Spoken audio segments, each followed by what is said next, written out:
अस्सलाम वालेकुम स्टूडेंट्स, उम्मीद करती हूँ कि आप सब खैरियत से होंगे। तो वेलकम है आपका एक न्यू वीडियो में।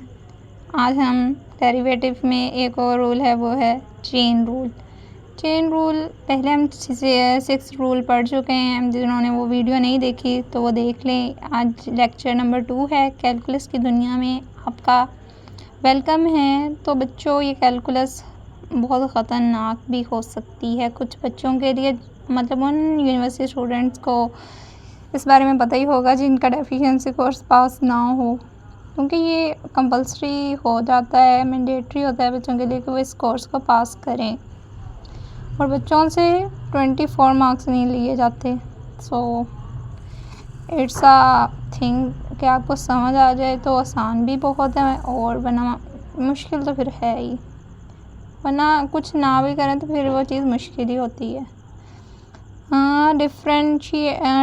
Differentiate of parametric function if both x and y be expressed in the form of third variable। अगर जो हमारी वैल्यू है x और y वो एक third variables let's say t, उस फॉर्म में आप उसे एक्सप्रेस करें तो these are called parametric equation.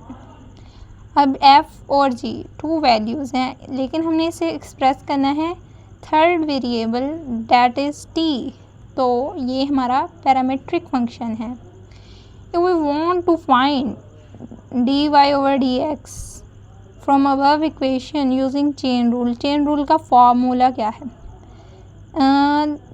dy over dx या derivative of y over derivative of x is equal to derivative of y over derivative of t into derivative of t over derivative of x।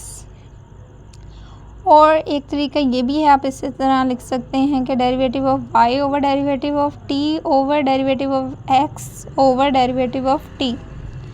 तो आपको समझ आएगी example से। तो let's say कि हमारे जो x यानी फर्स्ट वैल्यू है is equal to AT square, और जो हमारी second value y is equal to 2AT। तो आपने इसका डेरिवेटिव जो है वो फाइंड करना है using chain rule. Chain rule लगाना है। सबसे पहले हम निकालेंगे dx ओवर dt, ठीक है। तो x की वैल्यू देखें is equal to AT square, और इस पर हमारा लग रहा है पावर रूल, ठीक है, या फिर वो derivative of a multi variable multiple constant. ये आ गया हमारे पास 2AT, ये पावर रूल ही लगा है। 2 हमने स्टार्ट पर ले आना है और t में से 2 माइनस 1, तो 2AT। ये आ गया derivative x over derivative t, y is equal to 2AT।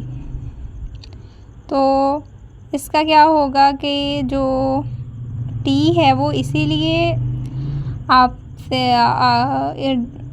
Disappear हो गया, क्योंकि जो डेरिवेटिव ऑफ अ कांस्टेंट है वो क्या होता है? 0। सो 2a जस्ट इधर रह गया। अब दो चीज़ें हमें मिल गई हैं, 2AT over 2a over 2AT। 2a से कट डाउन हो जाएगा, इज तो आंसर आएगा 1 ओवर t। होप तो चेन रूल थोड़ी बहुत आपको समझ आई होगी एग्ज़ाम्पल से भी। एक और एग्ज़ाम्पल है, ये भी मैं आपके लिए एक्सप्लेन कर देती हूँ, ठीक है ना। तो डिफरेंशिएट x2 + 1 और पावर है 3 विद रिस्पेक्ट टू x3। अब हमारे पास 2 वैल्यूज़ हैं, तो y is equal to x square plus 1 और क्यूब, पावर जो है वो क्यूब है। तो हमने क्या करना है, सबसे पहले जो 3 पावर है वो स्टार्ट में ले आनी है, x2 + 1। तो x2 का भी सेपरेट उन्होंने डेरिवेटिव लिया है, वो बना 2x, यानी इसका तो डेरिवेटिव लिया ही है इस वैल्यू का। उन्होंने ये x स्क्वायर है ना, इसका भी सेपरेट लिया है, यानी पावर स्टार्ट में आ गई और पावर में से एक 1 माइनस कर दिया 2x, ठीक है।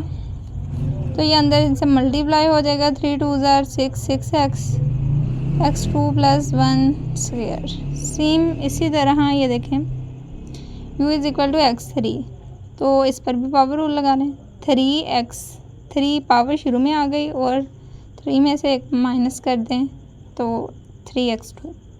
अब एक चीज़ हमारे पास ये है, एक ये है, ये देखें dy/dx हम ऊपर लिखते हैं और u/dx नीचे लिखा है। 3x², 3 से हम कट करने की कोशिश की तो ये फाइनल आंसर ये है। तो एक्सरसाइज ये है आपके सामने, जो चीज़ समझ ना आए वो आप कमेंट सेक्शन में पूछ सकते हैं। नेक्स्ट हम पढ़ेंगे derivative of a trigonometric function. इनमें से ये 17 से 22 वाले क्वेश्चन ज़्यादा इंपॉर्टेंट है। अगर सोल्यूशन चाहिए तो वो मिल जाएगा, जस्ट आपने कमेंट करना है। और नेक्स्ट फिर हम पढ़ेंगे derivative of trigonometric function. Derivative ऐसे ही चलते जाएंगे, बिल्कुल आपको इजी पीजी करके समझा रही हूँ। उम्मीद करती हूँ कि आपको आज की वीडियो समझ आई होगी। Thank you so much for watching my video. Please do like, share and subscribe.